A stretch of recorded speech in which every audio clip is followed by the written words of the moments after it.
नमस्कार।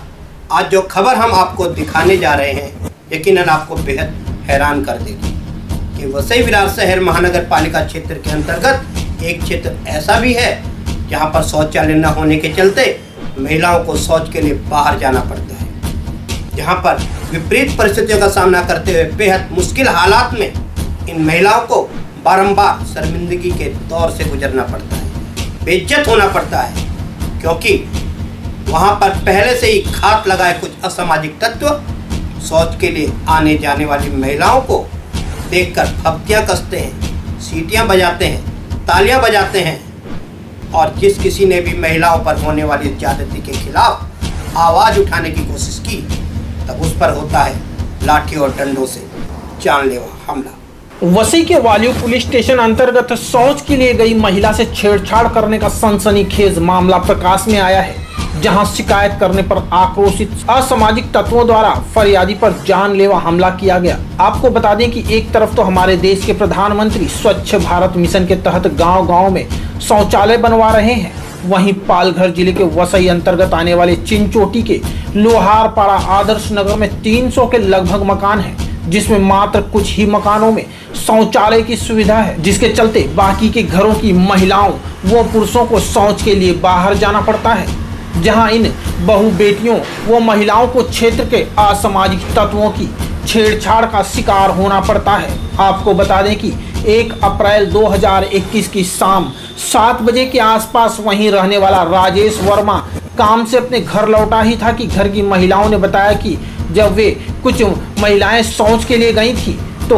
लोहारपाड़ा का रहने वाला साईनाथ जाबर और अजय नेपाली द्वारा उनके साथ अभद्रता, गाली गलौच और छेड़छाड़ की गई। राजेश और उसके मित्र श्याम गुप्ता ने महिलाओं के साथ गाली गलौच और छेड़छाड़ मामले की शिकायत दोनों के घर उनके परिजनों से करने गए, लेकिन जाबर और नेपाली वहां नहीं थे, जिसके चलते राजेश अपने घर आ गया।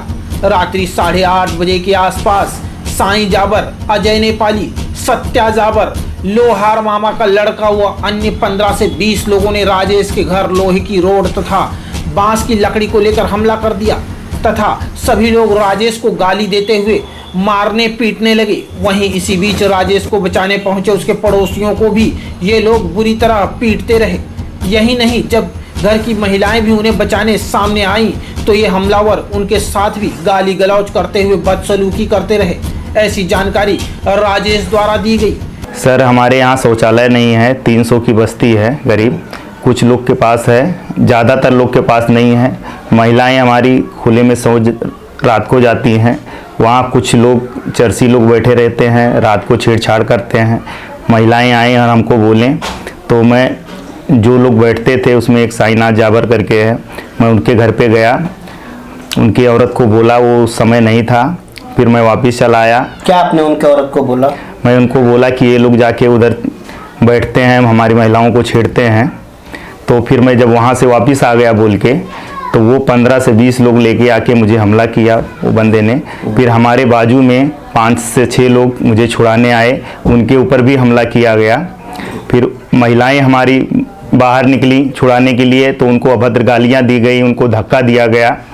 उसके बाद में हमारे सर पे तो रॉड से वार किया गया, मेरा सर फट गया, 26 टाँके लगे हैं सर, पैर फ्रैक्चर हो गया है, हाथ फ्रैक्चर हो गया है।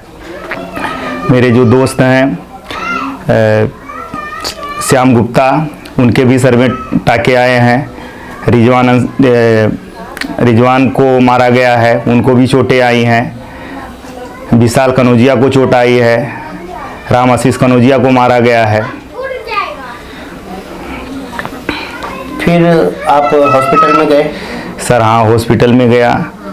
पहले यहाँ पे मैंने कॉल भी किया था एक पुलिस ऑफिसर को, वो लोग आए भी थे। मैं हॉस्पिटल में गया, वहाँ पे मेरा स्टेटमेंट लिया गया और FIR भी लिया गया है, लेकिन अभी तक वो लोग पकड़े नहीं गए हैं सर। कितने लोग थे जो जब इन्होंने हमला किया था? सर करीब 15 से 20 लोग थे। क्या पुलिस ने उस आधार पर FIR दर्ज की है? सर FIR तो किया है, 326, 504, 506, 34 लगाए हैं सर। लेकिन इसमें तो सिर्फ 4 आदमियों का नाम उन्होंने उल्लेखित किया। हाँ, तो उसमें कुछ लोग का सरनेम मुझे नहीं मालूम था, तो उसके बेसिस पे वो लोग नाम नहीं लिखे हैं और ये बोले हैं कि बाद में नाम चढ़ा दिया जाएगा जिसको जिसको बोलेंगे आप। ये घटना कब की है? ये 1 तारीख की है सर। पुलिस ने अभी तक इस विषय पर कुछ सकारात्मक कार्रवाई की है? सर पुलिस वाले आते हैं लेकिन अभी उनके पकड़ से बाहर हैं, लोग फरार हैं सर। आपको लगता है कि इस मामले में पुलिस उचित कार्रवाई कर रही है? सर जब तक पकड़े नहीं जाते हैं तो मैं क्या बोलूँ अभी उसमें। वहीं इस हमले से सबसे ज्यादा चोट राजेश को आई, जहां उसके सर पर वार किया गया था। वहां 26 टाके लगे तो वहीं हमलावरों ने राजेश का एक पैर व एक हाथ भी तोड़ दिया। वहीं बीच बचाव को पहुंचे उनके पड़ोसियों को भी कई चोटें आईं। क्या नाम है आपका? मोहम्मद रिजवान सर। जिस दिन ये मामला हुआ था वह हमला करने के लिए आए थे, आप यहीं पे थे? हाँ सर। क्या हुआ था उस दिन? सर ऐसा हुआ कि हमारे यहाँ की महिलाएं बाहर बाथरूम में जाती हैं, रात को उनको टॉर्च और पत्थर मारा जा रहा था। वो हम लोग को आके बताई तो इस तरह हम लोग बैठे थे, हम लोग उन लोग को पूछा गया कि भाई तुम लोग ऐसा क्यों करते हो। फिर गांव में हम लोग उन लोग के पास गए बताने के लिए तो उन लोग मिले नहीं।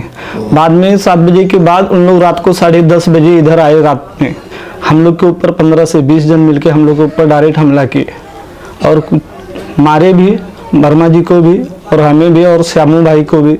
हम लोग जो बचाने गए सबको डायरेक्टली उन लोग मारे, कोई सुनवाई नहीं। औरत लोग को धक्का देना, गाली देना, मारना। औरत भी बीच में आ रहे थे बचाने के लिए, उन लोग को डायरेक्ट धक्का दे रहे थे और मार रहे थे। इस मामले में वालियो पुलिस ने मामला तो दर्ज कर लिया, लेकिन FIR में मात्र 4 आरोपियों का ही नाम दर्ज किया है, जबकि आरोपियों की संख्या लगभग 15 के आसपास थी। वैसे भी वालियो पुलिस घटना के लगभग 15 दिन बीत जाने पर भी किसी आरोपी को नहीं पकड़ पाई है, या तो पकड़ना नहीं चाहती होगी, वरना पुलिस से कौन बच सकता है। इसके अलावा आपको उन स्थानीय लोगों से कुछ और समस्या है? सर समस्या यही है, हमको महीने 2 महीने में रास्ता रोक देते हैं वो लोग, आने जाने नहीं देते हैं। 2 दिन तक रोक देंगे, जाने आने नहीं देंगे, उसके बाद फिर रास्ता खोलते हैं। और ये निरंतर चलते आ रहा है, करीब मैं 6 साल से यहाँ पे रह रहा हूँ, हमेशा चलते आ रहा है सर। क्यों, क्या ऐसा क्यों करते हैं? उनकी मंशा क्या है? वो उनका मनसा ये है, वो बोलते हैं कि ये मेरा रोड है और मुझे पैसा चाहिए करके। अच्छा। वो बिल्डरों से मतलब बोलते हैं वो लोग, और तकलीफ हम लोग को देते हैं सर। ठीक है, आप पुलिस कमिश्नर सदानंद दाते से क्या अनुरोध करना चाहोगे हमारे चैनल के माध्यम से? मैं सर यही अनुरोध करना चाहूँगा कि हमारे दोस्त, मेरी फैमिली जो भी है इस समय संकट में, उनसे जान का खतरा है। अगर आगे कुछ भी होता है तो उसके जवाबदार यही लोग होंगे। तो वहीं दूसरी तरफ हमारी महानगर पालिका, जिनके अप्रत्यक्ष समर्थन के चलते लगातार क्षेत्र में अवैध निर्माण तो बढ़ रहे हैं, परंतु वहां रहने वालों से सारे टैक्स वसूलने के बावजूद भी मनपा आखिर उन्हें सुविधा क्यों नहीं दे रही, या फिर देना नहीं चाहती। वरना करोड़ों के बजट वाली मनपा में शौचालय के लिए महिलाओं को खुले में जाना पड़े, ये तो देश के प्रधानमंत्री के लिए भी शर्म की बात होगी। वसई से क्राइम रिपोर्टर्स टीवी न्यूज की एक रिपोर्ट। अब ये सवाल उठता है कि वालियो पुलिस आखिर उन आरोपियों को क्यों गिरफ्तार नहीं कर पाई, या फिर उन्हें गिरफ्तार नहीं करना चाहती। अब देखना यह होगा कि पुलिस कमिश्नर सदानंद दाते इस मामले को कब अपने संज्ञान में लेकर महिलाओं के सम्मान से उपजे इस मामले में पीड़ितों को कब न्याय देते हैं।